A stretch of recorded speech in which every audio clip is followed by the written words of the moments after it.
গবেষণা করলে পরে, চিন্তা করলে পরে চোখে আপনা আপনি পানি চলে আসবে, আল্লাহর প্রতি মহাব্বতটা বেড়ে যাবে, আল্লাহর মহত্ব বোঝা যাবে। আমার বন্ধুগণ, আল্লাহ রাব্বুল আলামিন জিকির শুধু করতে বলেন নাই, ফিকিরও করতে বলেছেন। ইয়াযকুরুন ওয়া ইয়াতাফাক্কারুন, জিকির করো, ফিকির করো, চিন্তা করো, গবেষণা করো। আল্লাহর সৃষ্টি নিয়ে একটু চিন্তা করে দেখো না। আমার আল্লাহ যা কিছু সৃষ্টি করেছেন, চোখের সামনে যা কিছু দেখো, সব তুমি মানুষ, তোমার জন্য তিনি সৃষ্টি করেছেন।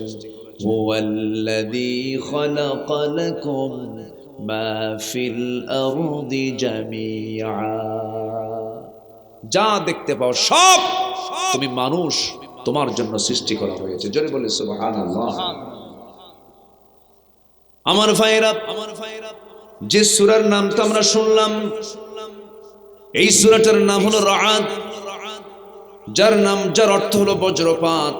মেঘে মেঘে ঘর্ষণে যে বিজলি চমকায়, এই মেঘটা আকাশে আল্লাহ পাক শূন্যের মধ্যে ঝুলায় রেখেছেন। এর কিন্তু ওজনও আছে। কি আছে? মেঘের যে ওজন আছে, এটা আমি জানতাম না। আমি কাতার থেকে আসতেছিলাম, ঢাকা ফেরার পথে বিমান যখন ৩০-৩৫ হাজার ফিট উপরে, দিনের বেলা সূর্যের কিরণ পড়ছে, আমি নিচের দিকে তাকায় দেখি বিশাল এই মেঘের একটা মেঘমালার খণ্ড, বিশাল মাইলকে মাইল। ভাবলাম যে এগুলো কেমনে রাখছে আল্লাহ, এর ওজন আছে নাকি? পরে খুঁজে দেখি কিউমুলাস নামে কিছু মেঘমালা আছে যাদের ওজন টনকে টন ওজন। কেউ তো সুবহানাল্লাহ বললেন না। এগুলো কি ভেঙ্গে পড়ছে কোনোদিন? আল্লাহ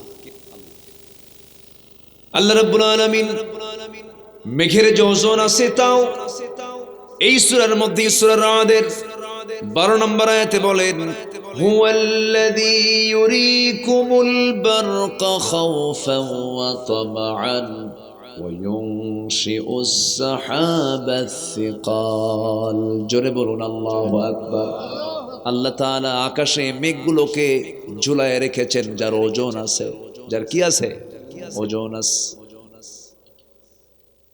এই শীতকালে বৃষ্টি হয় না বলে আমরা লক্ষ্য করি, দেখবেন পুষ্করিণীর পানি বাড়ে না কমে? এই শীতকালে কমে না বাড়ে? কমে।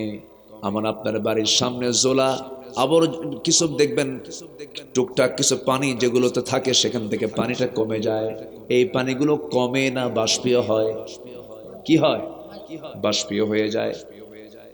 পানিগুলোকে আল্লাহ রাব্বুল আলামিন পিউরিফাই করেন, ফিল্টারিং করেন, সুন্দর করে উত্থিত করেন।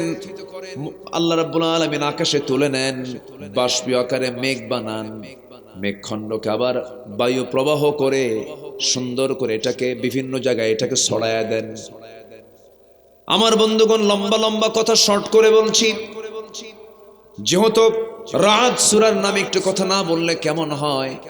আল্লাহ রাব্বুল আলামিন এই মেঘমালাগুলোকে আমার মাথার উপরে ঝুলায় রাখলেন, কিন্তু একটা দিন ভেঙে পড়লো না।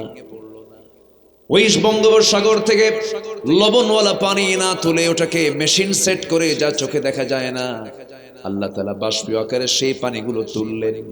সুন্দর করে তুলে নিয়ে বায়ু প্রবাহ সৃষ্টি করে যেখানে পানির প্রয়োজন সেই জায়গাগুলোকে পৌঁছায় দিলেন।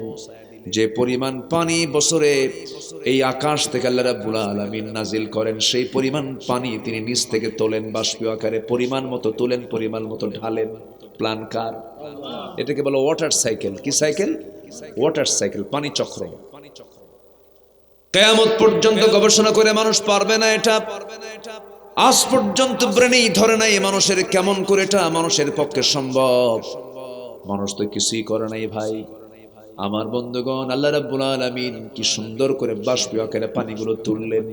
প্রতি বছর এই বাষ্পীয় আকারে পানি জমিন থেকে উত্থিত করেন বাষ্পীয় আকারে 513 ট্রিলিয়ন টন। 513 ট্রিলিয়ন টন পানি আল্লাহ পাক জমিন থেকে তোলেন। আল্লাহু আকবার। বিমা ইমবি কাদারিন, পরিমাণ মতো পানি তোলেন, পরিমাণ মতো। কি মতো? পরিমাণ মতো। পরিমাণ মতো ঢালেন।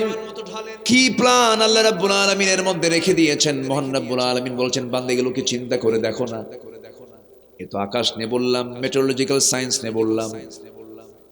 সৃষ্টি জগতের দিকে একটু চলে যান। কয়েকটা দিন আগে আমার সুন্দরবন মাহফিল ছিল। সুন্দরবন দেখছেন? গেছেন কিনা সবাই? যাওয়া দরকার। সুন্দর তো সুন্দরী, আল্লাহু আকবার। এত সুন্দর সুন্দরবন আমার দেশে আছে, আলহামদুলিল্লাহ বলে। দেখার মতো, শুধু সবুজ আর সবুজ, মাইল কে মাইল, অসংখ্য গাছগাছালি। রয়্যাল বেঙ্গল টাইগার তার পাহারাদার, যেন সলিমুদ্দে যায়, যেন গাছ না কাটতে পারে, একদম কল্লা মটকায় দেবে। আল্লাহ পাক জঙ্গলটাকে ঠিক রেখেছেন। ওটাকে বঙ্গোপসাগরের ঝড় সাইক্লোন যেন এই সবুজ ভূখণ্ডে না আসতে পারে প্রাচীর করে দিয়েছেন, প্রাচীর করে। সুবহানাল্লাহ বলেন। বাতাস এসে আগে ধাক্কা খাবে, বাতাসের গতি কমে যাবে, বাংলাদেশ যেন বেঁচে থাকে। আলহামদুলিল্লাহ বলেন। কে করে দিয়েছেন? কে করে দিয়েছেন? আল্লাহ। আর ওই প্রাচীরকে বেঁচে রাখার জন্য দিয়েছেন পাহারাদার কারে? রয়্যাল বেঙ্গল টাইগারকে। আমার বন্ধুগণ, ওই সুন্দরবনের ভিতরে আল্লাহ রাব্বুল আলামিন একটা ফ্যাক্টরি দিয়েছেন। সেই ফ্যাক্টরি বান্দার জন্যই তিনি দিয়েছেন, কিন্তু ফ্যাক্টরি ডিপার্টমেন্টকে আল্লাহ রাব্বুল আলামিন বান্দার জন্য দেন নাই। ওই ফ্যাক্টরি চালানোর জন্য আল্লাহ রাব্বুল আলামিন এমন একটা প্রাণীকে দায়িত্ব দিয়েছেন, যে প্রাণীর নামে 114 সূরার মধ্যে একটা সূরার নাম তার নামে আছে। তার নাম সূরাতুন নাহাল। সূরাতুন নাহাল। নাহাল মানে হলো মৌমাছি। নাহাল মানে কি? মৌমাছি। মৌমাছির ডিপার্টমেন্ট কি বলেন? কি কাম? ওর কাম কি বলেন? মধু। আর মাছির কাম কি? অসুখ সৃষ্টি করা। মাছির কাম কি? অসুখ। মাছি ভালো জায়গাও বসে, হ্যাঁ, ও জায়গা তো বসে। তাহলে আমরা মাছি হব না মৌমাছি হব? বলেন বলেন বলেন বলেন। আমরা আলু হব না মিষ্টি আলু হব? বলেন বলেন। মিষ্টি আলু। মিষ্টি আলু শুধু লবণ দিয়ে খাওয়া যাবে, অন্য কোথাও এটা ইউজ করা যাবে না। আর গোল আলু, চপ থেকে শুরু করে নিয়ে এমন কোন জায়গা নাই যেখানে আলু নাই। সব জায়গায় চলে। সব জায়গায় কি চলা যাবে? ইমানদার কি সব জায়গায় চলবে? ইমানদার হবে মাছির মতো না মৌমাছির মতো? মৌমাছির মতো। এই মৌমাছিকে আল্লাহ রাব্বুল আলামিন ফ্যাক্টরিতে রেখে দিয়েছেন। কোন ফ্যাক্টরি?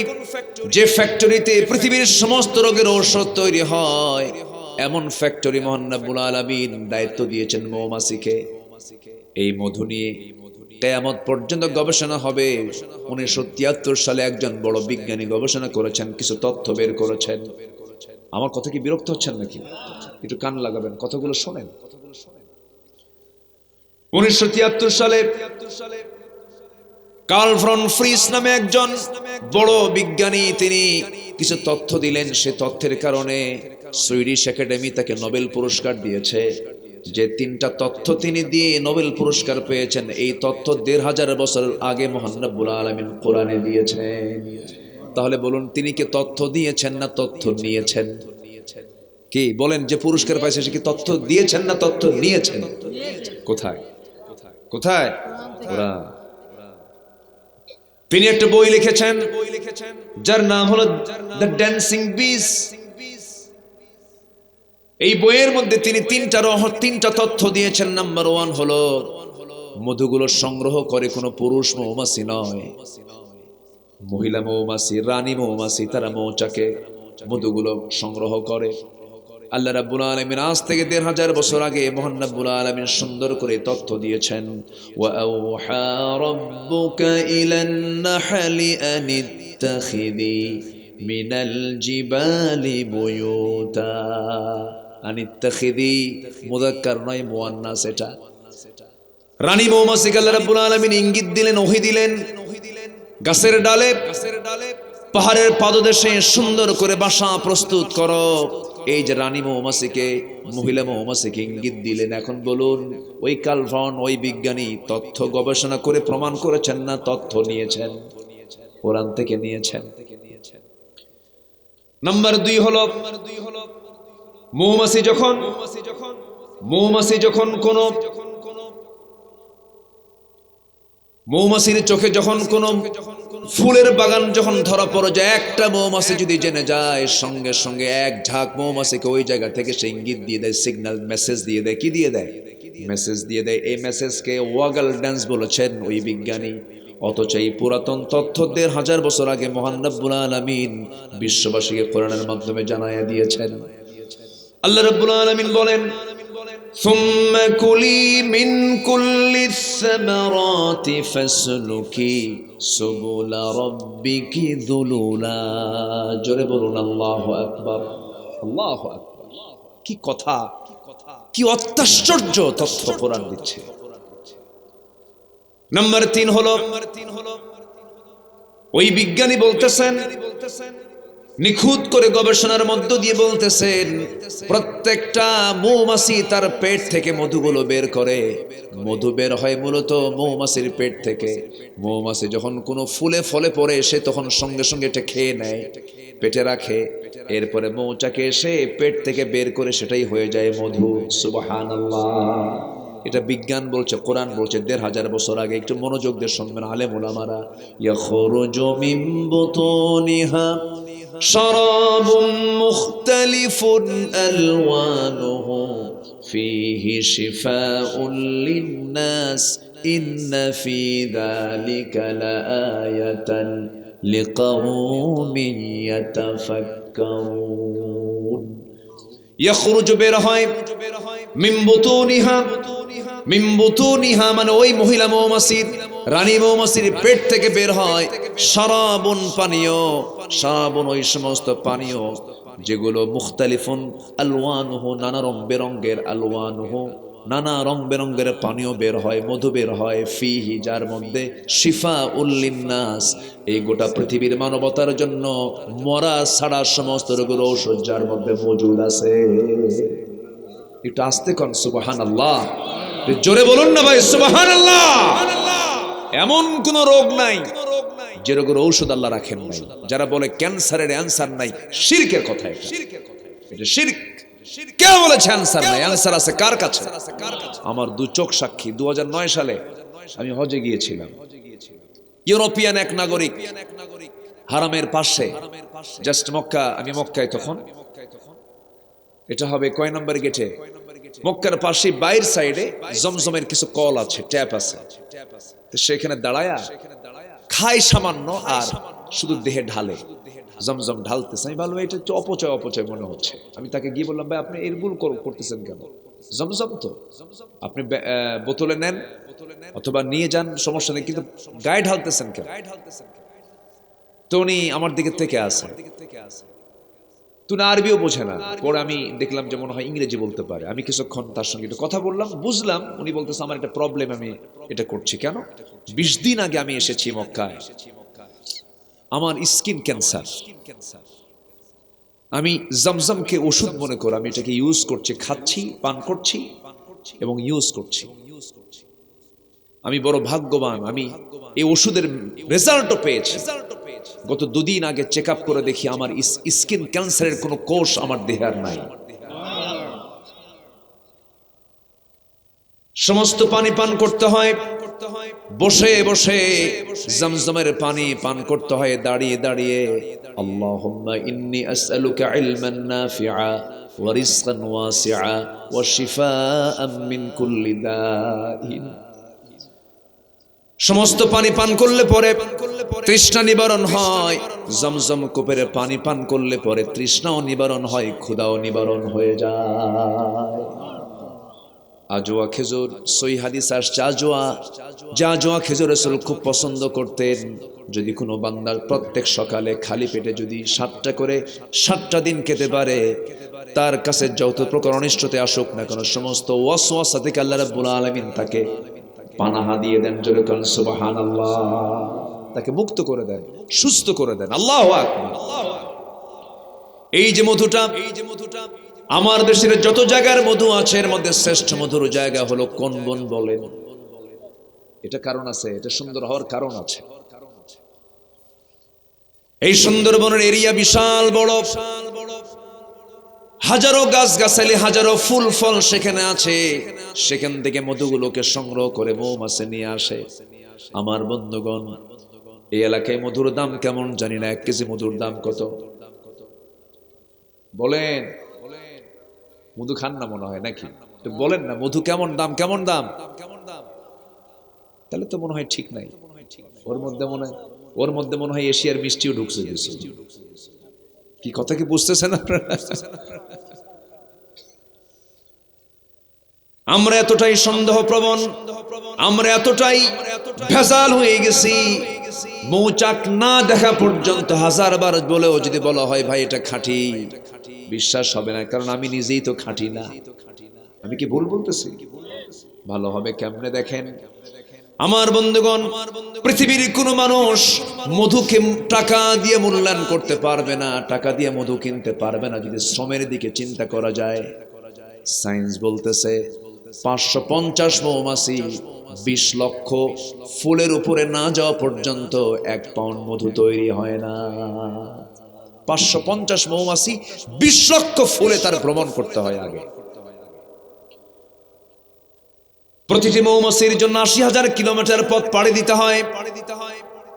14.5 লক্ষ কিলোমিটার পথ পাড়ি দিলে পরে 1 পাউন্ড মধু তৈরি হয়, যা গোটা পৃথিবী 3 বার ঘুরে আসা সম্ভব হবে। এখন বলুন মধুর কেজি কি 1000 হয় নাকি? পৃথিবীর কেউ দাম দিতে পারবে নাকি?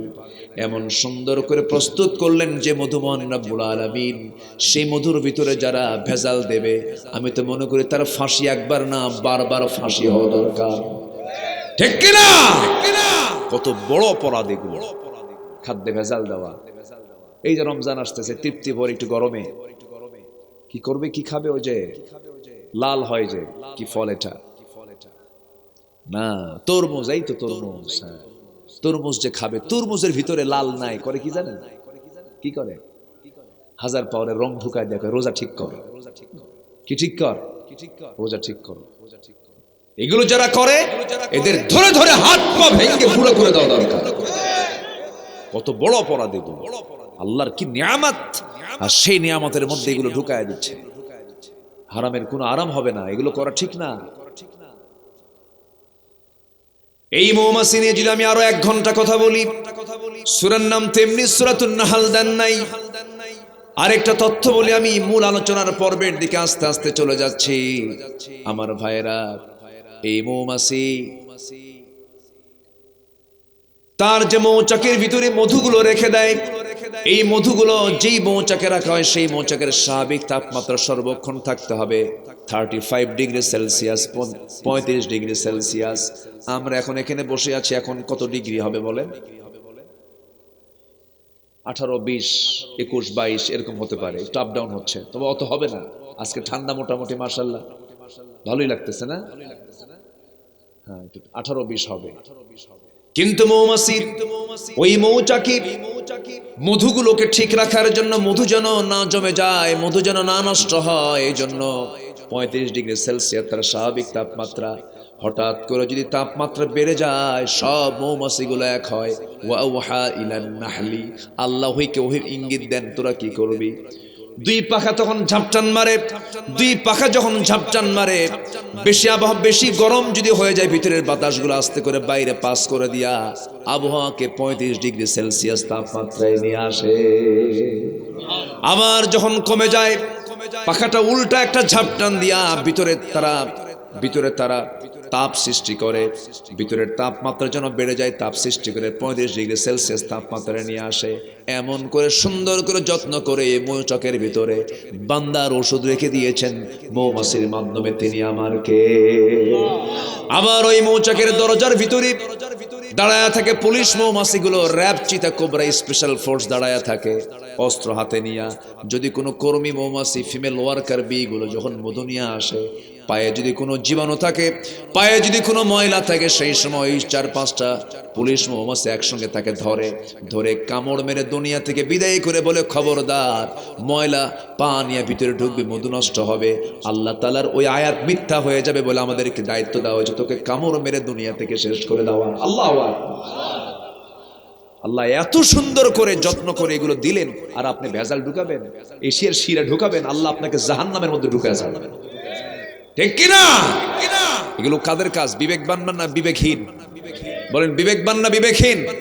আজকে আমার সাবজেক্ট হচ্ছে উলুল আলবাব। উলুল আলবাব। কষ্ট হচ্ছে নাকি আপনাদের? 16 বছর ক্ষমতায় ছিল, বিবেক ছিল? ছিল বিবেক? এই যে মাহফিলগুলো, ওরা যদি বাধা না দিত কি আরামে থাকতো ওরা? আলেমদেরকে যদি সম্মান দিত কি আরামে থাকতো ওরা? আমরা কি করছি ভাই বলেন? আমরা কোন ক্ষতিটা ওদের করেছিলাম বলেন? আমরা কি দেশ চালাইছি? জেল আমরা খাটবো কেন? এখন তোরা খাট, কি ঠিক কিনা বলেন? আমরা তো দেশ চালাই নাই, কোন দায়িত্ব পালন করে নাই, আমাদেরকে কেন জেলে ঢুকাইছো তোমরা? এর কি বিবেকবানের কাজ না বিবেকহীনের কাজ? বিবেকহীনের কাজ। 2018 সাল 250 পুলিশ আমার বাড়ি ঘেরাও করে ফেলছে, ওয়াজ করে কেবল যে শুয়ে পড়ছে। আমাকে ডাক দিল, বললো হুজুর চলেন। বললাম এত লোক কেন? হুজুর চলেন থানায় যেতে হবে। মানে বিশাল বড় সন্ত্রাসী তো আমি, যদি পালায় যাই। আলেমরা পালায় না, আলেমরা পালায় না, আলেমরা দেশেই থাকে। আমাদেরকে 16 বছর ধরে রাজাকার ট্যাগ লাগিয়েছিল, আমরা কেউ পাকিস্তান যাই নাই। হিন্দুস্তানের রাজাকাররা সব হিন্দুস্তানে গিয়ে বসে আছে।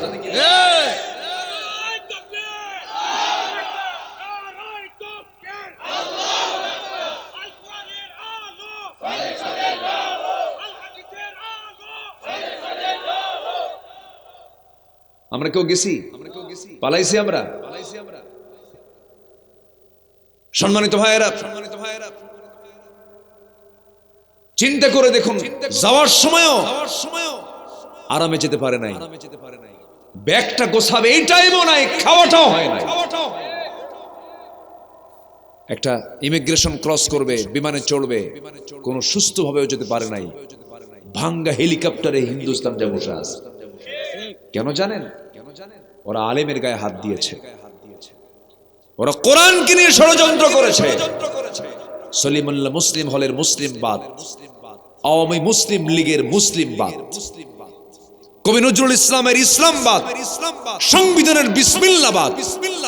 যারা বিসমিল্লাহবাদ দেয়, ইসলামবাদ দেয়, মুসলিমবাদ দেয়, আল্লাহ ওদেরকে বাদ দিয়ে দিয়েছে। ঠিক কিনা? আলেমদেরকে নিয়ে খেলবেন? আলেমদের রক্ত বড় বিষাক্ত। কি কষ্ট পাচ্ছেন নাকি আপনারা? কষ্ট পেলেও কিচ্ছু করার নাই। জেল খাটছি কব না, মাঝে মাঝে আসা যাওয়া হতো। ও মানে মাঝে মাঝে দাওয়াত দিত, তো মাঝে মাঝে যেতাম, মাঝে মাঝে আসতাম। তো কোর্টে থানায় নিয়ে ওসি সাহেব সামনে বসা, ওসি সাহেবের চোখ লাল। বললাম আপনি চোখ লাল কেন, কান্দেন কেন? হুজুর আমি আপনার খুব ভক্ত। তো ভক্ত তো ধরছেন কেন? হুজুর উপায় তো নাই, কি করব, উপর থেকে খুব চাপ। এখন কি করবেন? আমার বাল বাচ্চা আছে, চাকরি বাঁচান তো ফরজ। আমি বললাম ইমান বাঁচান তো নফল। আরো মামলা কিছু জোকটোক দিয়া কোর্টে চালান দিল। জজ আমার দিকে তাকায়, চেনে তো আমাদের, দেখে বলতেছে কি বলবে আর, ফরম্যাট তো করাই আছে, জামিন নামঞ্জুর, জামিন নামঞ্জুর, পাঠায় দিল। জেলখানায় ঢুকলাম। জেলখানায় ঢুকেই দেখি এরকম বুড়া চাচা, খুব লম্বা, থাক মানে 85 বছর বয়স হবে। আমার দেখে এমন খুশি, লম্বা একখান সালাম দিয়ে বলে হুজুর আপনি জেলখানায় আসছেন, খুব খুশি হয়েছে। তো বললাম যে জেলখানায় ঢুকলে কি খুশি হয়? হুজুর ওয়াজ শুনতে যাই, বহু দূর থেকে ওয়াজ শুনি, মুসাফা করতে পারি না, কথা বলতে পারি না, কি যে একটা কষ্ট হুজুর। খুব আশা ছিল আপনার সঙ্গে একটু কথা বলবো, দোয়া করি আপনি জেলখানায় থাকেন। তো উনি একটু ঠোঁটকাটা মানুষ। তো বললাম চাচা ঠিক আছে, ভালো কথা, আমি না হয় আসছি। তো আপনি বুড়া বয়সে এই শীতের মধ্যে জেলখানায় কেন? তো বলে বাবা বোমা হামলা, বোমা হামলা, মানে ওনার নামে বোমা হামলার মামলা দিচ্ছে।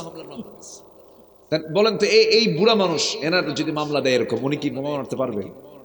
বোমা মারতে যায়, বোমা কি জায়গায় পড়বে না ওনার মাথায় পড়বে? মাথায় পড়বে। এগুলোই করেছে ওরা।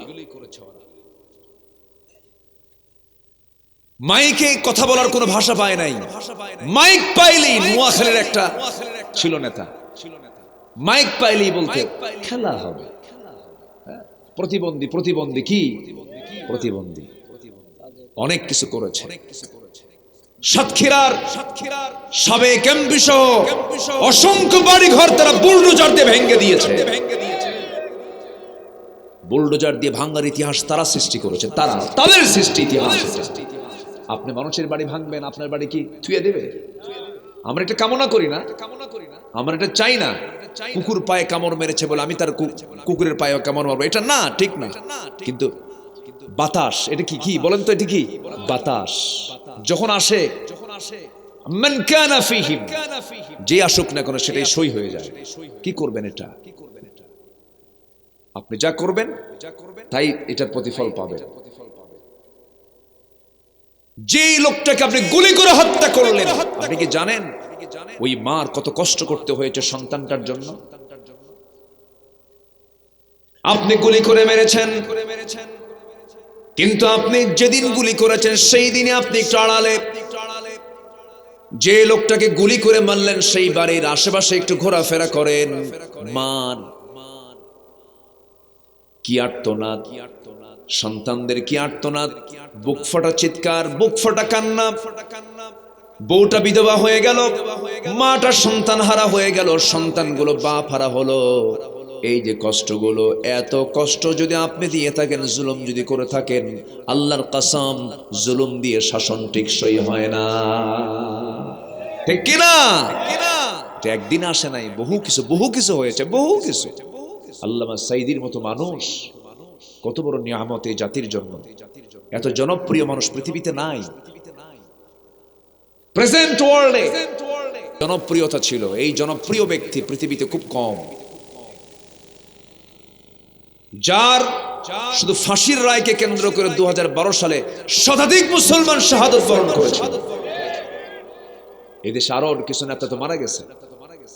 নেতার জানাজায় 13 জন ছিল। 13 জন, কয়জন জানাজায়? 13 জন। এই থামেন, আমার কথা সব শুধু আপনার ব্যাখ্যা দিবেন।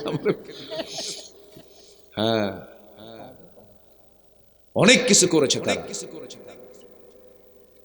আমরা ব্যর্থহীন কণ্ঠে জানিয়ে দিতে চাই তাফসীর মাহফিলের প্ল্যাটফর্ম থেকে, আল্লামা সাঈদীকে পরিকল্পিতভাবে বিষ প্রয়োগ করে হসপিটালে নিয়ে হত্যা করা হয়েছে।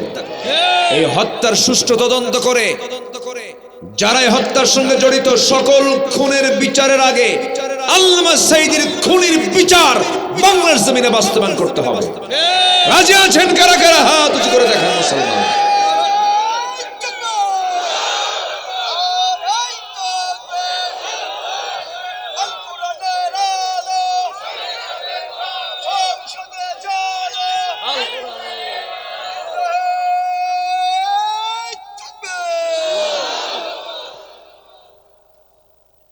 ভালোই তো দেখি, মাশাআল্লাহ।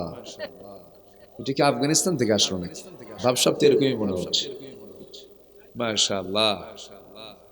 জি, আমি কি আলোচনা চালাবো? আমি তো এতক্ষণ ভাবছিলাম যে লোকজন কই, কিন্তু আপনারা যে এরকম সালাক তা তো বুঝি নাই। টাইম মতো সব হাজির হয়ে গেছে। বলি আলহামদুলিল্লাহ, জোরে বলি আলহামদুলিল্লাহ। শীতের তীব্রতা হঠাৎ করে আবার বাড়ছে না? মাঝখানে কমেছিল কিন্তু আবার বেড়ে গেছে। আপ ডাউন হওয়াতে মানুষ অসুস্থ হয়ে পড়ছে, ঠান্ডা জনিত কারণে বিভিন্ন রোগাক্রান্ত হচ্ছে। আল্লাহ তুমি সবাইকে শাফায়ে কামেলা আজেলা দান করো। অনেকে দোয়া চেয়েছে। তাহলে আজকে একটা ওষুধ দিয়ে দিলাম, কিন্তু মনে আছে না আপনাদের? এগুলো ব্যবহার করবেন, সব ঠিক হয়ে যাবে। কিন্তু ভেজাল কিছু করা যাবে না, ভেজাল কিছু খাওয়া যাবে না, করা যাবে না। ভালো থাকতে হবে। আমরা বিবেকহীন হব না বিবেকবান হব? বিবেকবান। বিবেকহীন হওয়া যাবে না। বিবেকহীন বান্দা জান্নাত পাবে না। বিবেকহীন দুনিয়াতেও ঘৃণিত, আখিরাতেও ঘৃণিত। এই জন্য বিবেকবান হতে হবে, দিলটা নরম হতে হবে। আর দিলটা নরম হলে পরে তার চোখে পানি আসবে। অভিনয় করা যাবে না, অভিনয় আল্লাহ পাক পছন্দ করেন না। আল্লাহ বলছেন, বান্দারে তুই আমাকে ভালোবাসবি, তুই আমার জন্য 1 হাত আগাবি, আমি তোর জন্য 10 হাত আগাবো। তুই হেঁটে আসবি, আমি তোর দিকে দৌড়া দৌড়া যাবো রে বান্দা। মাফ করার জন্য কে আছেন? আসতে বলবেন না, কে আছেন? আল্লাহ তো আমাকে মাফ করবেন। কিন্তু মাফ হওয়ার মতো, মাফ পাওয়ার মতো সেই ফরম্যাটে, সেই লেভেল আমাকে যেতে হবে। আমরা উলুল আলবাবদের অন্তর্ভুক্ত হব। আল্লাহ রাব্বুল আলামিন সুন্দর করে বলছেন, 9টা দিক যার মধ্যে পাওয়া যাবে সে হলো বিবেকবান। নাম্বার 1 হলো আল্লাযীনা ইউফু।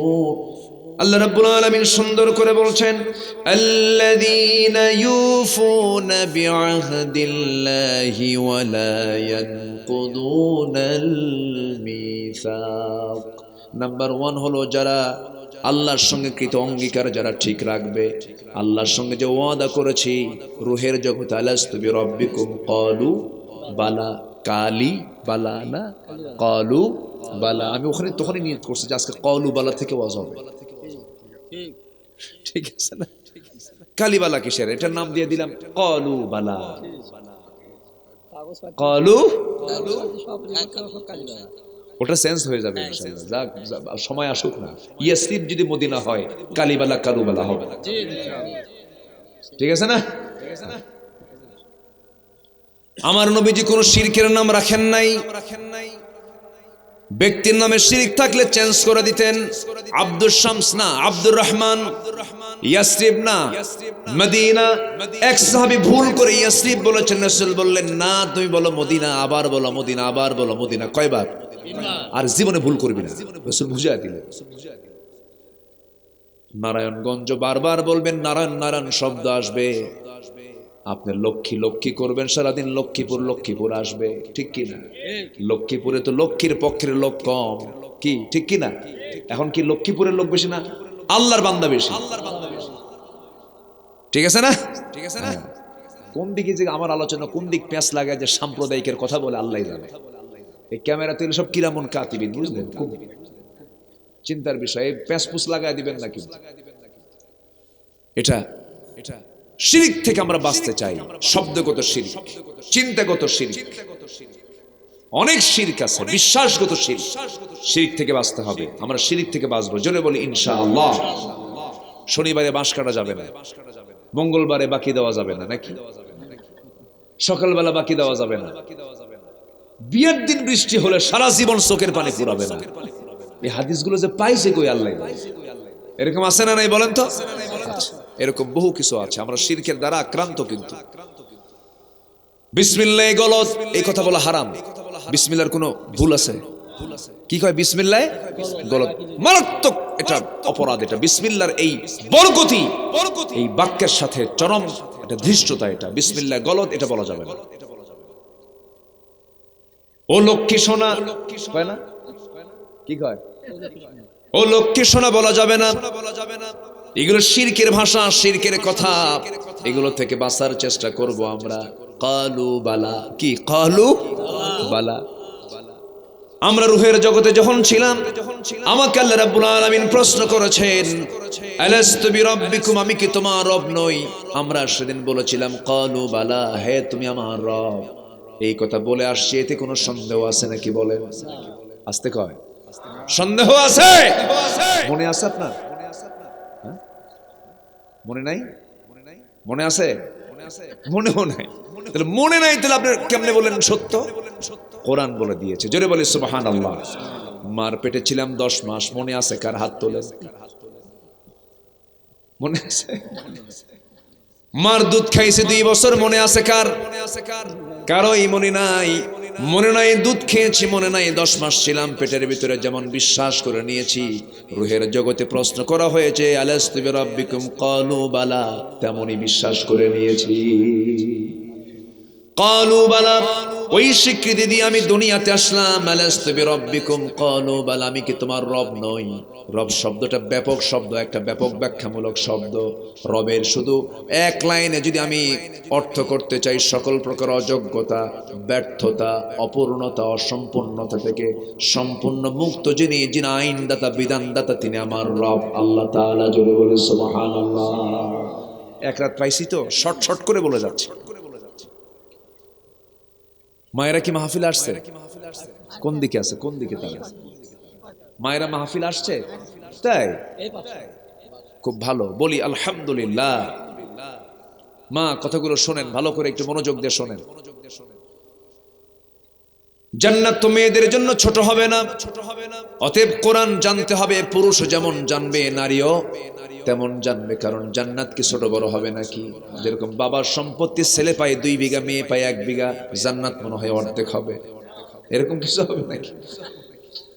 মেয়ে তার বাবার সম্পত্তি ছেলের চাইতে অর্ধেক পাওয়ার কারণ হলো ছেলের সম্পদের ক্ষয় আছে, কিন্তু মেয়ের সম্পদের কোনো ক্ষয় কোনো ব্যয় নাই। বাবা থেকে পায়, ভাই থেকে পায়, মা থেকে পায়, বাপ থেকে পায়, স্বামী থেকে পায়, ছেলে থেকে পায়, সব থেকে পায়। মরণের টাকা পাইছে, বউ উপহার পাইছে, সংসার চালান লাগে না, কিচ্ছু লাগে না, যা পায় জমা হয়, যা পায় জমা হয়। আর পুরুষ যা পায় খায়া শেষ, যা পায় দিন শেষে হিসাব জমে বেশি কার? কি বেশি হিসাব মানে সম্পদ কার বেশি থাকে? মহিলা। এরপরও মহিলা কয় আল্লাহ মারে ঠকাইছে, আল্লাহ মারে ঠকাইছে। জান্নাত পাবেন সমান সমান আমার মায়েরা। এই জন্য আমলও সুন্দর করতে হবে, আমল কম করা যাবে না, আমলকে সুন্দর করে গঠনমূলক আমলগুলো করতে হবে। বিশেষ করে মেয়েদের মধ্যে কিছু প্রবলেম আছে, সেই প্রবলেমগুলো একটু পরে আসতেছি বলতেছি। একটা বড় প্রবলেম হলো মেয়েদেরকে আল্লাহ রাব্বুল আলামিন নামাজ মাফ করে দিয়েছেন মাসে 3 থেকে 10 দিন, মাসে 3 থেকে 10 দিন তাদের নামাজ মাফ, নামাজ পড়া লাগবে না, নামাজের প্রয়োজন হবে না। কিন্তু আমার মায়েরা সেই 3 থেকে 10 দিন পর্যন্ত এটাকে ঠেলতে ঠেলতে নিয়ে যায় আরো 10 দিন। এই রোগ কিন্তু মায়েদের আছে, কিছু আছে না নাই বলেন? মারাত্মক অপরাধ, এগুলো করবেন না। এমনিতে আপনি লস অপশনে আছেন, পুরুষদের কোনো লস নাই, 30 দিনই তার নামাজ, মেয়েদের 30 দিন নামাজ নাই। এটা হলো দিনের নোকসান, তাদের দিনের একটু শর্টনেস, দিনের ক্ষেত্রে তাদের ঘাটতি এটা। আর ইলমের ঘাটতি হলো আল্লাহ রাব্বুল আলামিন পুরুষের সাক্ষী দিয়েছেন একটা, নারীর সাক্ষী দিয়েছেন কয়টা? 2টা সাক্ষী দিয়েছেন, নারী 2 জন আর পুরুষ 1 জন। আমার বন্ধুগণ, কিন্তু জান্নাত কিন্তু ছোট বড় হবে না, জান্নাতের সমানই হয়ে যাবে।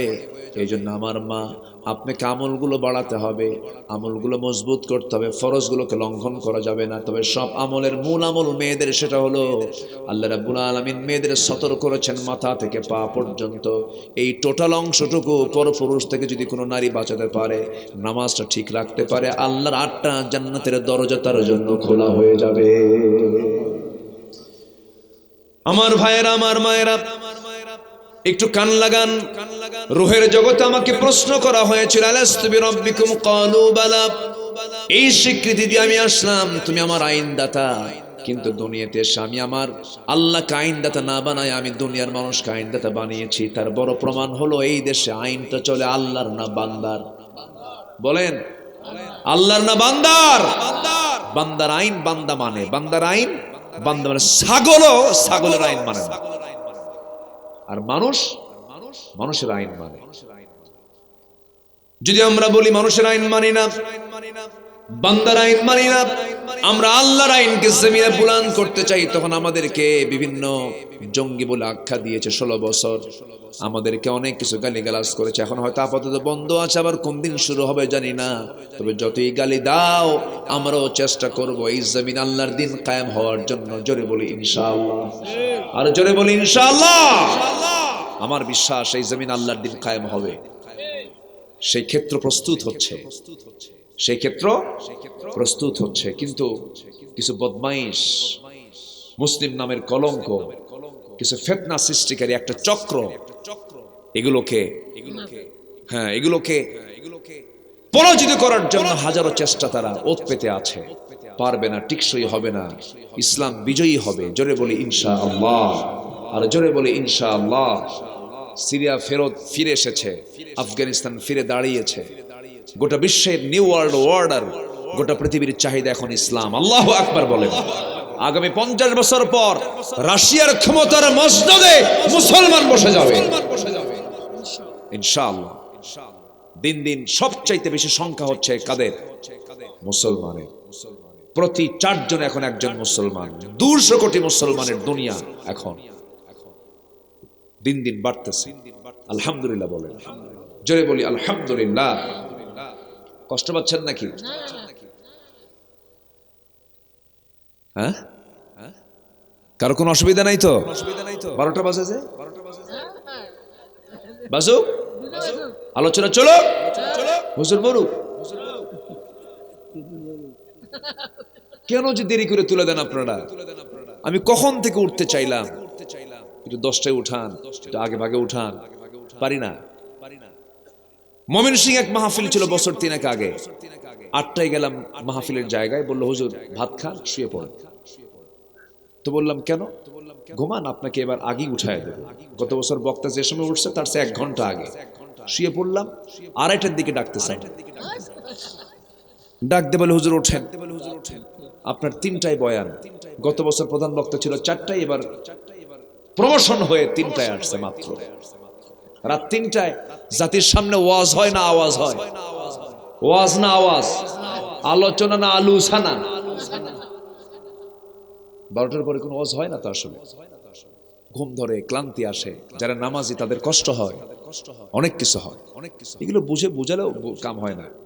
শুধু কিছু কিছু কিছু আদর্শ প্রোগ্রাম কিছু যেগুলো, সেগুলো ঠিক আছে। যেরকম প্যারেড ময়দান মাহফিল ছিল চট্টগ্রামে, বাংলাদেশের ইতিহাসের সর্বোচ্চ সবচেয়ে বড় মাহফিল। আমি শেষ কোথায় টের পাইনি। তো চট্টগ্রামের প্যারেড ময়দান আল্লামা সাইদি সাহেব তিনি শুরু করে, তারই এটা আল্লাহ পাক তার মাধ্যম দিয়ে এটাকে আলোকিত করেছে। শুরু করেছি আমি চিফ মেহমান সেই দিনের, শুরু করেছি 7:30টায়, মাহফিল শেষ হয়ে গেছে 9:30টায়। এশার নামাজ পড়া শেষ, চলে যাও বাড়ি। তাহলে ফজর হবে, নামাজ হবে, ঘুম হবে, অফিস হবে, সব হবে। আর 12টা পার হওয়া মানে 1টা বাজা মানে ফজর যাবে, কালকে দিন যাবে, সব শেষ। কি কথা বোঝেন না? এই জন্য সবকিছু হওয়া উচিত, টাইম সিলেকশন সবার আগে হওয়া উচিত। বিয়ে যদি 50 বছরে করেন কামাবো, আস্তে কর। বিয়ে করতে হবে কয় বছরে? যৌবন থাকতে বিয়ে করতে হবে। 50-এ কি যৌবন থাকে না শেষ হয়? সবকিছুর যৌবন থাকে। মাহফিলের যৌবন হলো রাজীব পার করে দিছে। রাজীব কই? রাজীব যৌবন পার করে আমার বুড়া কালে উঠায় দিছে। আচ্ছা বসেন। কেবল কিন্তু চলতেছে 1 নাম্বার, কেবল চলতেছে কয় নাম্বার? আরো আছে কয়টা? 8টা। আরো আছে কয়টা? 8টা। নুরু, ওয়াজ কি শেষ না শুরু?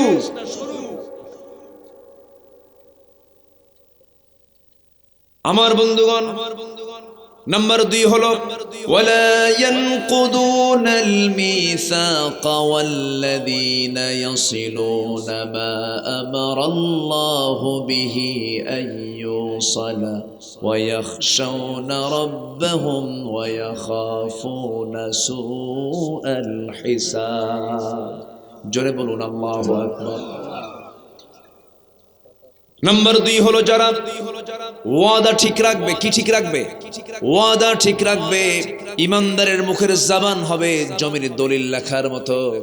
একজন দলিল লেখক যখন দলিল লেখে, দুনিয়ার চিন্তা মাথায় নিয়া না দলিলের চিন্তা মাথায় নিয়া, বলেন বলেন, দলিলের চিন্তা মাথায় নিয়ে, খবরদার এটা ভুল করা যাবে না। দাগ নাম্বার গেলে পর আবার পুনরায় দলিল, সিএস নাম্বার ভুল করা যাবে না, আরএস ভুল করা যাবে না, নাম কোথাও ভুল করা যাবে না। সব কিছু ঠিকঠাক রেখে বারবার চিন্তা করে করে এরপরে দলিল লেখক দলিল লেখে। ঠিক তেমন ইমানদার যখন কোনো কথা বলবে, ইমানদারের লেখার চাইতে মুখের জবান আরো বেশি মজবুত। ঠিক কিনা বলেন? যা বলবে তাই হবে। ওয়াদা ঠিক থাকবে, সমাজ ঠিক থাকবে। আপনি ওয়াদা করেছেন ভাই অমুক দিন আমি তোমাকে টাকাটা দেব, আপনার কথা আরেকজন রাজি হয়ে গেছে, ঠিক আছে ভাই অমুক দিন আপনাকে ওই টাকাটা দেব। আপনি ওয়াদা ভঙ্গ করলেন, আপনার কারণে আরেকজনের ওয়াদা ভঙ্গ হলো, সে আবার আরেকজনের ওয়াদা ভঙ্গ করে ফেললো। এই যে বিশাল সমাজ ব্যবস্থা ধ্বংস হয়ে পড়ে। এই জন্য রাসূল বলেছেন মুমিনকে চেনার জন্য 3টা দিক দেখো। 1 নাম্বার হলো যখন সে ওয়াদা করে তখন সে ওয়াদা ভঙ্গ করে। তাহলে ওয়াদা ভঙ্গ করা কি ইমানদার না মুনাফিকের কাজ? মুনাফিকের কাজ। যারা ওয়াদা ভঙ্গ করবে তারা বিবেকহীন। উলুল আলবাবরা কখনো ওয়াদা ভঙ্গ করে না, যা বলবে তাই তারা করবে। আল্লাহ রাব্বুল আলামিন সুন্দর করে বহু জায়গায় ওয়াদার ব্যাপারে কথা বলেছেন, ওয়াদা ঠিক রাখো, আউফু বিল উকুদ। এরকম করে করে বিভিন্ন জায়গায় আল্লাহ রাব্বুল আলামিন বলেছেন। আল্লাহ রাব্বুল আলামিন নাম্বার 3 বলছেন ওই সমস্ত বান্দাগুলো আমার বিবেকবান বান্দা, উলুল আলবাব, ওয়াল্লাযীনা ইয়াসিলুনা মা আমারাল্লাহু বিহি আইয়ুসাল। যত কিছুই হোক না কেন সবার সঙ্গে সম্পর্ক নষ্ট হলেও উলুল আলবাব যারা বিবেকবান যারা, তারা কখনো আল্লাহর সঙ্গে সম্পর্ক নষ্ট করে না। যত বিপদ আসুক না কেন সম্পর্ক সব শেষ, সম্পর্ক আল্লাহর সঙ্গে কখনো নষ্ট করে না। দিন শেষে আল্লাহর কাছেই যেতে হবে, ফিরে যেতে হবে। আমার চোখের সামনে নানাকে দেখেছি, আজকে মামাকে দেখার পরে আমার আপন মামা বসে আছেন মঞ্চে। নানাকে এক সময় দেখেছি, নানা খুব মজা করে কথা বলতেন, খুব সুন্দর ভাষী মানুষ ছিলেন। আজকে যখন নামাজ ঘরের এই সাইড দিয়ে যখন আসতেছিলাম, নামাজ ঘরে নানা শুয়ে আছেন। এক সময় দেখেছি, অনেক গল্প গুজব করেছি, কত সুন্দর করে আদর করতেন। আজকে নানাটা নাই, নানি নাই, দাদা নাই, দাদি নাই। দাদার মুখের পানগুলো চাবায় চাবা আমার মুখে দিয়ে দিত, খেতাম। সেই দাদাও চলে গেছে, দাদিও চলে গেছে। আমার বয়সী কত বন্ধু দুনিয়া থেকে বিদায় নিয়েছে। দুপচাচিয়া বাড়ি ছিল আমার এক বন্ধু, তার নাম জিয়াউর রহমান। এই জিয়া আমার একসঙ্গে আমরা পড়েছি একসাথে। আমি জানি না সে মারা গেছে। হঠাৎ করে একদিন ফোন দিলাম, ফোন ধরলো, রিসিভ করে দেখি মহিলার কণ্ঠ। বললাম, কে আপনি? বলছেন, আমার জিয়া কোথায়? কে জিয়া নাই, কোথায় বেড়াতে গেছে? ফোনটা রেখে কোথায় গেল? ফোন রেখে তো কোথাও যায় নাই, ফোন রেখে সে কবরে চলে গেছে। এই তো দুনিয়ার নিয়ম। একটু ডান বাম তাকায় দেখি, আমার তো বন্ধু আমার বয়স অনেকেই নাই, আমার বাপ নাই, মা নাই, দাদা নাই, দাদি নাই, নানা নাই, নানি নাই, অনেকের অনেক কিছু চলে গেছে। আমিও চলে যাব রে ভাই, কিন্তু আমি কি করব? সব সম্পর্ক শেষ হলেও আমার সম্পর্ক নষ্ট হবে না যার সাথে তিনি আমার কে কে কে আল্লাহর সঙ্গে সম্পর্ক নষ্ট করা যাবে না। যা চাওয়া দরকার আল্লাহকে বলবো,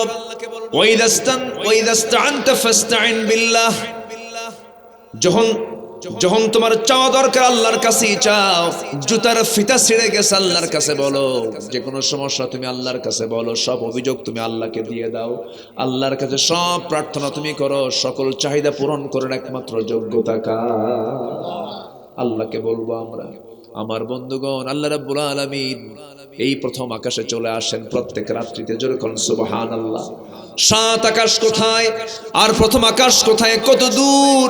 সে আরশে আজিম থেকে প্রথম আকাশে এসে তিনি আরো বেশি দূরে আসেন।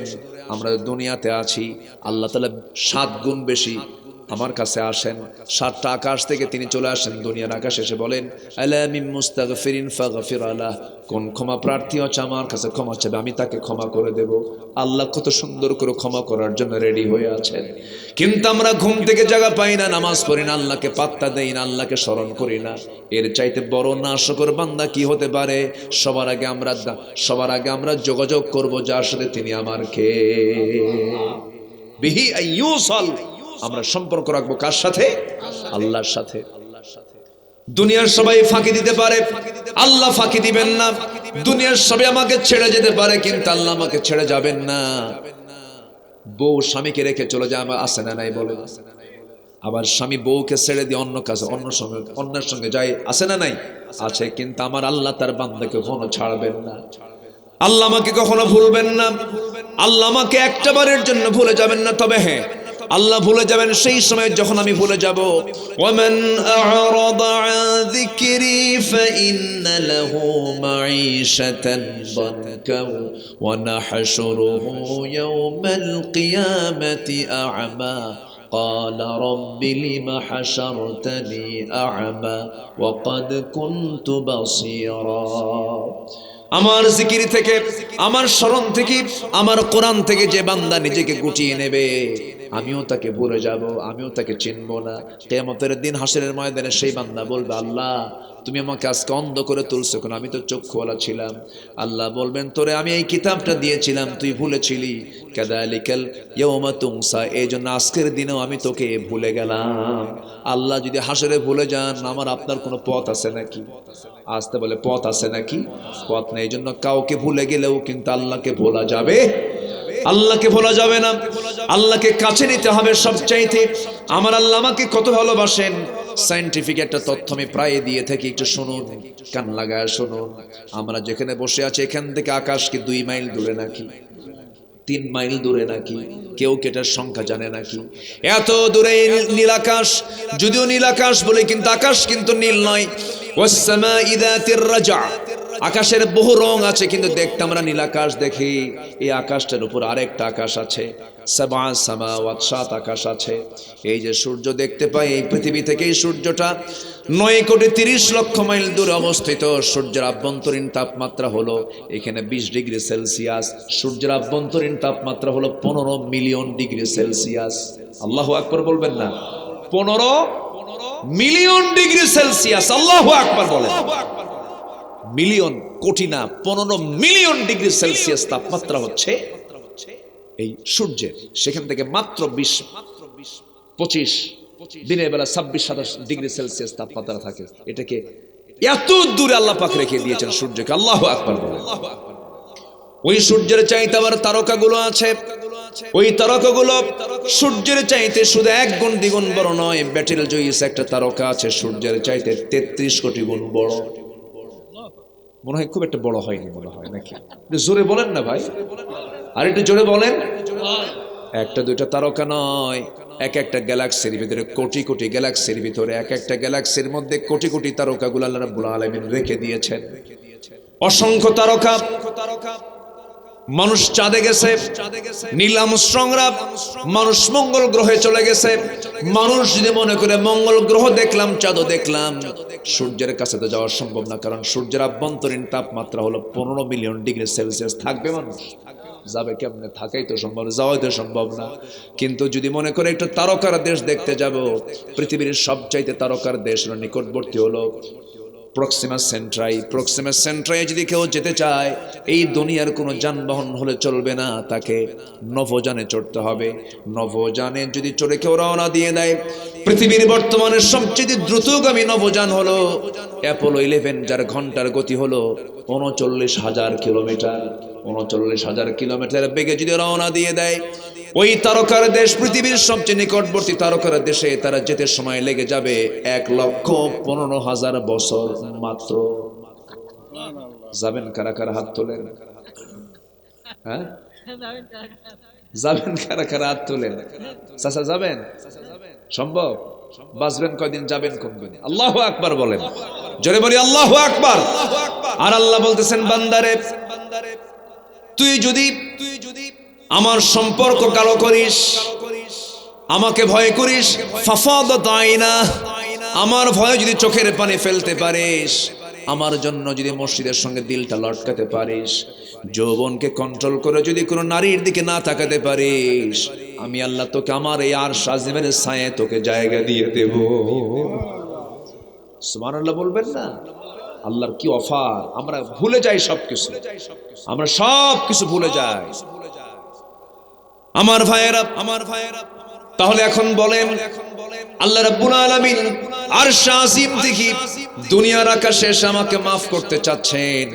আমি কি শেষ রাতে একটু উঠবার চেষ্টা করব না? করব না? আস্তে আস্তে কয়, একটু জোরে বলেন। হুজুর ওয়াজ শুনবো মজা পায়, কিন্তু নামাজের কথা কইয়েন না, পানি খুব ঠান্ডা। এরকম নাকি? এরকম চিন্তা করতেছেন? আপনি কি জানেন ওযুটা কত বরকতের? ওযু হলে পরে সগীরা গুনাহগুলো মাফ হয়ে যায়। আপনি ওযু করতে পারছেন না, নিউমোনিয়া হয়েছে, ওযুর দরকার নেই। আল্লাহ বলছেন, বান্দারে তুই ফাতায়াম্মামু সাঈদান তাইয়্যিবা, মাটি দিয়ে তুই তায়াম্মুম কর। আল্লাহু আকবার। দাঁড়িয়ে পারিস না, বসে নামাজ পড়। বসে পারিস না, শুয়ে নামাজ পড়। সফরে আসিস, 4 রাকাতকে 2 রাকাত কর। একসঙ্গে ক্ষণে ক্ষণে পড়তে পারছিস না, যোহর আসর একসঙ্গে কর, মাগরিব এশা একসঙ্গে কর। আল্লাহু আকবার। কত সুযোগ! এরপরে কয় বান্দা, আল্লাহ ঘুম ঘুম আসেন, এরকম আসেন, এরকম আসে না? শয়তান করে কি? ফজর আগ দিয়ে সে বান্দার কাছে এসে শিওরে বসে মাথার চুলগুলো টেনে টেনে দেয়, মেসেজ করে দিয়ে বলে, আলাইকা লাইলুন তাবিল, আলাইকা লাইলুন তাবিল, তোমার রাত বড় লম্বা, ঘুমাও ঘুমাও। ওই সময় শয়তান 3টা গিট মেরে দেয়, 3টা গিট মেরে দিয়ে চলে যায়। গিট মারা বোঝেন তো? গিট কি এলাকায় কি কয়? গিট্টু মারে। গিট্টু বগুড়ার ভাষা তো, বগুড়াই আলহামদুলিল্লাহ বলে। জোরে বলি আলহামদুলিল্লাহ। বগুড়ার ভাষা কিন্তু মজার ভাষা।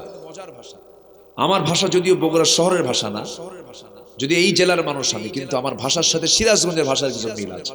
ওই যে শেরপুর, তারপরে ধুনট, সারিয়াকান্দির কিছু অংশ, ওই এলাকার মানুষগুলো সিরাজগঞ্জের ভাষায় কথা বলে। আবার বগুড়ার পশ্চিম আদমদিঘি, দুপচাচিয়া, কে গুরু আপনি খাবিন তো খাবিন না কি, ঠিক আছে এরকম করে?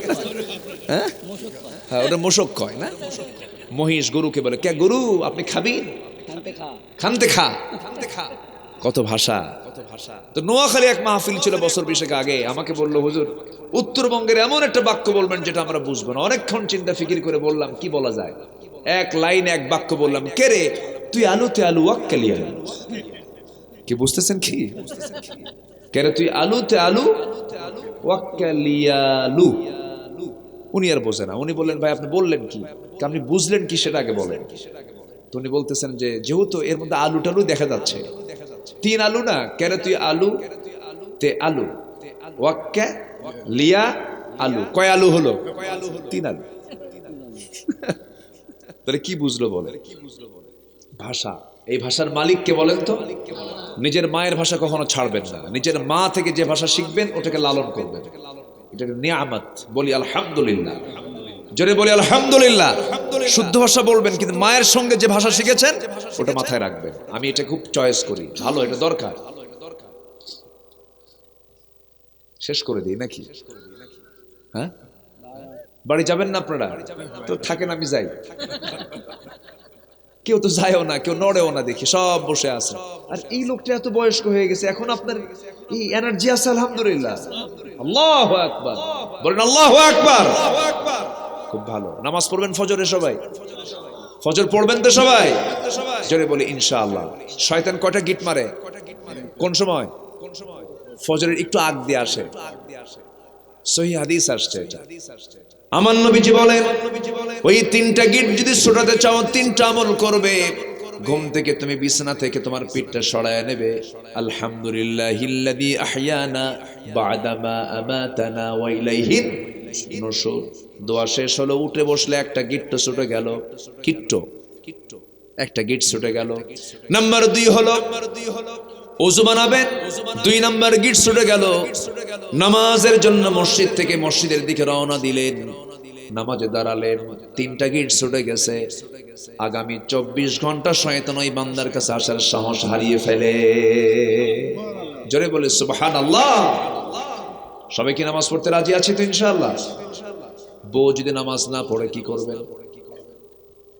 হ্যাঁ বলেন, উত্তর দেয় না, বলেন। বউ যদি নামাজ না পড়ে কি করবেন? হ্যাঁ, বলার পরও কাম হয় না, বলার পরও পড়ে না, কি করবেন বলেন? পিটামো, অ্যাকশনে যাবে। দেখছেন এর কথা হলো এটা। একজন কয় পা ধরা লাগবে হুজুর, ওই পাবনার লোক দেখতেছি। বাড়ি কোথায় আপনার? পাবনা না? পা ধরা লাগবে হুজুর। পাবনা থেকে আসলো কেমন এখানে? আলহামদুলিল্লাহ, জি মাশাআল্লাহ, হ্যাঁ আলহামদুলিল্লাহ, জি আল্লাহ সব জায়গায় তো নিয়ে গেছে আলহামদুলিল্লাহ। তো হ্যাঁ, পা ধরবেন, পা ধরবেন না কেন? ধরবেন পা, নামাজ পড়, মারা যাবে না। তবে 4টা কারণে মারা যাবে। মায়ের এখন তো শুরু করলেন চিন্তা, হুজুর এটা কোন অ্যাকশন শুরু করলেন আপনারা? এতক্ষণ তো লাইন ভালোই ছিল। 4টা কারণে শাসন করা যাবে। নাম্বার 1 হলো যদি নামাজ না পড়েন, রোজা যদি না রাখেন। নাম্বার 3 হলো স্বামীর আনুগত্য যদি না করেন। নাম্বার 4 সতীত্বের যদি হেফাজত না করেন, পর্দায় যদি না থাকেন, মারা যাবে। কিন্তু মারার শর্ত হলো 1.5 হাত লাঠি দিয়ে মারা যাবে না, মুখে মারা যাবে না, চোখে মারা যাবে না, চুল টান দেওয়া যাবে না, মুখে মারা যাবে না, বুকে মারা যাবে না। মারবেন কই? জায়গায় তো নাই। সব জায়গা আল্লাহ রাব্বুল আলামিন বন্ধ করে দিয়েছেন, মারা যাবে না। মারতে যদি চাও, পকেটের মধ্যে যে মেসওয়াকটা আছে সেই মেসওয়াকটা 9 ইঞ্চি মেসওয়াক দিয়ে নিয়ে এই মেসওয়াক দিয়ে বড় জোর মারতে পারো। কিন্তু এই মেসওয়াক দিয়ে যখন কোনো স্বামী স্ত্রীকে যখন মারতে যাবে, এই দৃশ্য যদি কোনো মানুষের চোখে পড়ে, তখন বুঝবে মারে না, আদর করে। কি করে? মারবেন, উপায় নাই। মারবেন কেন আপনি? বউ তো মারার বিষয় না। বউকে কখনো শাসন আপনি করবেন, চোখের ভাষায় করবেন, সুন্দর ভাষায় করবেন। মানলে পরে কখনো ঠিক হয় না। আপনার গায়ে আল্লাহ রাব্বুল আলামিন জোর বেশি করে দিয়েছেন বলে আপনি জোর খাটাবেন না, না। আপনার জীবন তার কাছে, যৌবন তার কাছে, আপনার যৌবন তার কাছে, তার যৌবন আপনার কাছে। এত যখন আপনার গভীর সম্পর্ক, কেন শুনবে না? সুন্দর করে ওয়াজ করবেন, বউ আমার শোনো, হাসরের ময়দানে তোমার সঙ্গে আমার দেখা হোক, তুমি কি চাও না? হ্যাঁ চাই। দুনিয়াতে একসাথে ছিলাম, একসঙ্গে জীবন যাপন করেছি, জান্নাতের মধ্যে এক নম্বর বউ আমি তোমারে চাই, তুমি কি চাও না বলো? একসঙ্গে দাম্পত্যময় জীবন চালাবো, একসঙ্গে জান্নাতে গিয়ে শপিং করব, ঘোরাফেরা করব, আসলে নামাজটা পড়ি। ছেলেকে ডাক দিয়ে বলবো বাজান চল জান্নাতে একসঙ্গে বাজার করব, চল নামাজটা পড়ি। মেয়েকে ডাক দিয়ে বলবো, বুঝাবো আমার রাসূল সবচেয়ে বেশি দাওয়াত দিয়েছেন আগে বাইরে না ভিতরে? ভিতরে দাওয়াত দিয়েছেন, এই কাজগুলো করব। আমার বন্ধুগণ, যে বাড়িতে নামাজ আছে সেই বাড়িটা হলো জান্নাতের টুকরা। জোরে কোন সুবহানাল্লাহ। সম্পর্ক করব আমরা কার সাথে? আসতে বলবেন না, কার সাথে? আল্লাহর সাথে। আল্লাহ আমাকে কত কি দিয়েছেন। এই যে এগুলো সব লোহা, এগুলো সব কি লোহা, এগুলো সব কি লোহা, এগুলো সব বডি কি লোহা। পৃথিবীর কোনো কিছু তৈরি হয় না লোহা ছাড়া। আমার বডিতে যেমন হাড় না থাকলে পরে আমার বডি দাঁড়াতো না, তেমনি গোটা পৃথিবীর কোনো মেশিন কোনো কিছুই দাঁড়াতো না যদি কি না থাকতো, লোহা না থাকতো। লোহাটা কার? আসতে কয় লোহাটা কার? বিএসআরএম এর, বিএসআরএম, কেএসআরএম। এরা কি লোহা বানায়? এরা লোহা প্রসেস করে। লোহা কি করে? প্রসেস করে। কিন্তু লোহাটা দিয়েছেন কে? এই লোহাটা আসছে কোন জায়গা থেকে বলেন? হ্যাঁ, ফাইন উত্তর দিয়েছেন একজন। এই লোহাটা কিন্তু পৃথিবীর কেউ বানায় নাই, পৃথিবীর কোথাও নাই, পৃথিবীর মাটির কোথাও নাই। এই লোহাটা কেমনে আসলো? বিজ্ঞান বলতেছে লোহার সৃষ্টি হয়েছে পৃথিবীতে নয়, বহির জগৎ থেকে আসছে। সূর্যের জগতেও সম্ভব নয়। সূর্যের যে তাপমাত্রা, সেই তাপমাত্রায় কখনো লোহা তৈরি হবে না। লোহা তৈরিতে আনুমানিক উৎপাদনের জন্য যে তাপমাত্রার প্রয়োজন, সেই তাপমাত্রা হতে হবে 5 billion degree Celsius. 5 billion degree Celsius তাপমাত্রা ছাড়া লোহাই উৎপাদন হবে না। বিজ্ঞানীরা বলতেছে মনে হয় কোন সুপারনোভার বিস্ফোরণ থেকে লোহাগুলো সেখান থেকে উৎপাদন হয়েছে। সুপারনোভা বিস্ফোরণ হয়ে গেছে, এই জন্য সেখান থেকে লোহা চলে আসছে। আমার বন্ধুগণ, আল্লাহ রাব্বুল আলামিন ১৫০০ বছর আগে বলছেন, ওয়া আনজালনাল হাদিদ ফীহি বাসুন শাদীদু ওয়া মানাফিউ লিন-নাস। আমি আল্লাহ তাআলা লোহাটাকে নাজিল করে দিয়েছি। নাজিল কি নিচ থেকে হয় না উপর থেকে হয়? বলেন বলেন। তাহলে কোরআন যে তথ্য দিল, এই তথ্যগুলো কি আজকের না হাজার বছর আগে? কেমনে সম্ভব মানুষের পক্ষে কোরআন? আল্লাহু আকবার। আমার ভাইয়েরা, বিবেকবান হব আমরা, একটু কান লাগায় নেই, একটু মনোযোগ দিয়ে শোনার চেষ্টা করি। মহান রব্বুল আলামিন বলছেন নাম্বার 4 হলো আল্লাহর সঙ্গে সম্পর্ক করব আমরা ৩ নম্বরে। নাম্বার 4 বিবেকবান হলো আল্লাহকে যারা ভয় করে। কাকে ভয় করে? আল্লাহকে ভয় করে। আমার বন্ধুগণ, সাইয়েদনা ওমর ফারুক রাদিয়াল্লাহু তাআলা আনহু রাতের বেলা তিনি একাকী ঘোরাফেরা করতেছিলেন। তিনি তখন খলিফাতুল মুসলিমিন, রাতের বেলা ঘুরতেছেন জনগণকে দেখার জন্য। হঠাৎ করে দেখতে পেলেন, শুনতে পেলেন একটা ছোট্ট ঘর থেকে মা বেটির গল্প আসতেছে, মা বেটির কথোপকথন আসতেছে। মা তার মেয়েকে বলছে, মা সন্ধ্যাবেলায় যে দুধ দহন করলাম উটের, এই দুধ বিক্রি করে আমাদের খাবার জুটবে না, সংসারের অভাব অনটন মিটবে না। অতএব এই অল্প দুধের মধ্যে কিছু পানি দিলে পরে দুধের দামটা আমরা বেশি পাবো। মেয়ে বলছে, মা এটা আমার দ্বারা সম্ভব না। এবার মা বলছে, আমার মেয়ে এই জায়গায় তোমরের প্রশাসন নেই, ওমরের লোকজন নাই, দেখবে কে, সমস্যা নাই, তুমি পানি দিয়ে দাও। এবার মেয়েটা বলছে, মা ওমরের প্রশাসন দরকার নাই, কিরামুন কাতিবিন আছে। সুবহানাল্লাহ। ওমরে ফারুক কেঁদে ফেলে দিয়েছেন। কার ভয়? আসতে বলবেন না, কার ভয়? সোজা চলে গেছেন বাড়িতে। বাড়িতে গিয়ে বউটাকে ডাক দিয়ে বলছে, বউ আমার, অনেক খোঁজাখুঁজি করলাম, মেয়ে আমার ছেলেকে বিয়ে করাবো, ভালো মেয়ে পাচ্ছিলাম না। অনেক খোঁজাখুঁজির পর কিন্তু আস্তে আল্লাহ পাক অতি সহজেই জুটায়া দিয়েছেন, একটা মেয়ে পেয়েছি। বউ বলছেন, রাতের বেলা আপনি কোন মহিলা কোথায় খোঁজ পেলেন? একটা বাড়িতে এক মহিলা আছে, একটা মেয়ে আছে, খুব ভালো, খুব আল্লাহ আল্লাহর ভয়টা শোনো না তার মধ্যে আছে। ওই মেয়েটাই হবে আমার ছেলের বউ। যেরকম সুবহানাল্লাহ। একটা রাষ্ট্রপতি তার ছেলেকে বিয়ে করাচ্ছেন দুধ অলির মেয়ের সাথে। যেরকম সুবহানাল্লাহ। কিসের জন্য? বলেন কার ভয়? কার ভয়? কার ভয়? আল্লাহর ভয়। এখন মেয়ে ছেলেকে বিয়ে দেবে, ছেলে মেয়েকে বিয়ে দিবে, কত কি লাগে, আছে কি না? অনেক কিছু লাগে না? ছেলে কি করে? মাস্টার্স। আর কি করে? ব্যবসা। আর কি করে? প্রবাসে তার ব্যবসা আছে। অফিস কোথায়? আমেরিকা আছে। আর কোথায়? মঙ্গল গ্রহে আছে। কোথায় আছে? মঙ্গল গ্রহে। এত কিছু লাগে, একটা বার বলেন নামাজ পড়ে কিনা, আল্লাহর ভয় আছে কিনা? সাইয়েদনা ওমর ফারুক বললেন, কিচ্ছু দেখার দরকার নাই, চেহারাও লাগবে না, বংশ লাগবে না, অর্থ লাগবে না, আমি ওর তাকওয়া দেখেছি, আমার ছেলের সঙ্গে ওই মেয়েটার বিয়ে হবে। জোরে বলি সুবহানাল্লাহ। কার ভয়? আল্লাহর। সাইয়েদনা আবু বকর রাদিয়াল্লাহু তাআলা রাতের বেলা খালি পায়ে হাঁটতেছেন। কি পায়ে? খালি পায়ে। খলিফা মানুষ, কি মানুষ? খলিফা, রাষ্ট্রপতি, খলিফা খালি পায়ে হাঁটে, তাও পাথরের রাস্তা। কিসের রাস্তা? পাথর। আমার দেশে পাথরের রাস্তা আছে, কিন্তু ওই সিলেট টিলেট দিয়ে, আমি কয়েকদিন আগে মাহফিল ছিল, এটা প্রত্যন্ত অঞ্চলে ঢুকলাম, ওখান থেকে পাথর উৎপন্ন হয়, পাথর, শুধু পাথর আর পাথর, তাই না? আমার বন্ধুগণ, সাইয়েদনা আবু বকর রাদিয়াল্লাহু তাআলা আনহু হেঁটে হেঁটে যাচ্ছিলেন খালি পায়ে। ওমরে ফারুক দেখে বললেন, আমিরুল মুমিনিন, রাতের বেলা আপনি খালি পায়ে হাঁটেন কেন? পাথরের আঘাতে আপনার চামড়া ফেটে রক্ত বের হয়ে যাবে। তিনি বলছেন, আমি যদি এই গভীর রাত্রিতে খালি পায়ে না হেঁটে জুতা পায়ে হাঁটি, জুতার আর পাথরের দুটো আঘাতে একটা আওয়াজ সৃষ্টি হয়ে যাবে, সে আওয়াজে যদি আমার জনগণের ঘুম নষ্ট হয়, কিয়ামতের দিন আমাকে আসামির কাঠগড়ায় দাঁড়িয়ে তার জবাব দিতে হবে। জোরে বলে সুবহানাল্লাহ। কার ভয়? কার ভয়? তাহলে খলিফা জনগণের ঘুম নষ্ট না হোক, খালি পায়ে হাঁটে।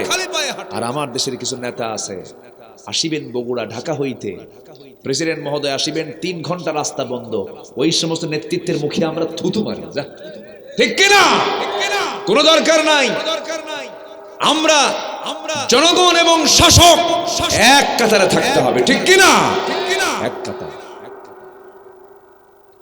আমি নিজের চোখে দেখেছি, মালয়েশিয়ার প্রধানমন্ত্রী ডক্টর মাহাতির মোহাম্মদ, উনি কেএলএতে একটা শপিং এ ঢুকেছেন, একা একা শপিং করছেন, সামনেও কেউ নেই, পিছনেও কেউ নেই, কিছুই লাগে না।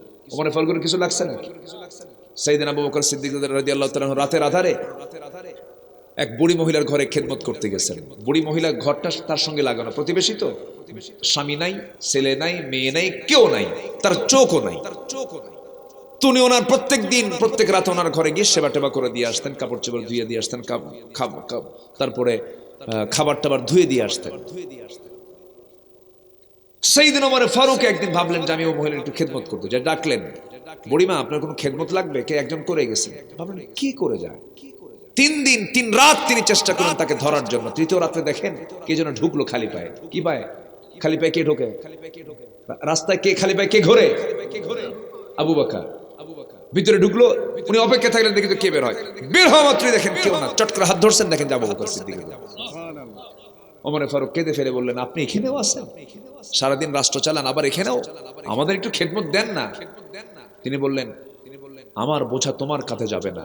প্রতিবেশীর ব্যাপারে ওয়াতিদাল কুরবা হাক্কাহু, কিয়ামতের দিন আমাকে জবাব দিতে হবে। 2 বছর একটানা খেদমত করেছেন, মারা গেলেন। মারা যাওয়ার পরের দিন সাইয়েদনা ওমর ফারুক রাদিয়াল্লাহু তাআলা আনহু ওই মহিলার বাড়িতে আবার খেদমত করতে গেছেন। মহিলা জানেন না যে প্রথম খলিফার ইন্তেকাল হয়ে গেছে, খাদেম নাই, উনি জানেন না। দরজায় নক করলেন, ভিতরে ঢুকলেন, সবকিছু ধুয়ে টুয়ে খাবারগুলো সব প্রস্তুত করে তিনি চলে আসলেন ওমর ফারুক রাদিয়াল্লাহু তাআলা আনহু। এবার মহিলা গিয়ে বসেছেন, ওই বৃদ্ধা নারী গিয়ে বসেছেন খাবার খেতে। খেজুরটা একটা মুখে দিয়েছেন, ধোয়া খেজুর। মুখে দেওয়া মাত্রই কামড় মেরেছেন, দাঁতের নিচে বিচি পড়ার সঙ্গে সঙ্গে তিনি বললেন, ইন্না লিল্লাহ। বুঝতে পেরেছে আমার আসল খাদেম আর দুনিয়াতে নাই। কারণ আমার আবু বকর যখন খেদমত করতে আসতো, খেজুর শুধু ধুয়ে দিত না, খেজুরের বিচিগুলো সব পরিষ্কার করে, আমার খেতে যেন কষ্ট না হয়, খেজুরের মধ্যেকার বিচিটাও সে সরাইয়া দিয়ে আমার সামনে প্লেটে রেখে দিত। জোরে বলে সুবহানাল্লাহ। কার ভয়? আল্লাহর ভয়। আমরা শাসক দেখতে চাই, কার ভয়ের শাসক? কার ভয়ের শাসক? তাকওয়া মুত্তাকি শাসক আমরা দেখতে চাই, যে শাসক বঙ্গভবনে থাকবেন, বাইতুল মুকাররমের খুতবাও দিবেন। কি রাজি আছেন তো সবাই? এই কথার মধ্যে কিন্তু অনেক বড় একটা মেসেজ আছে।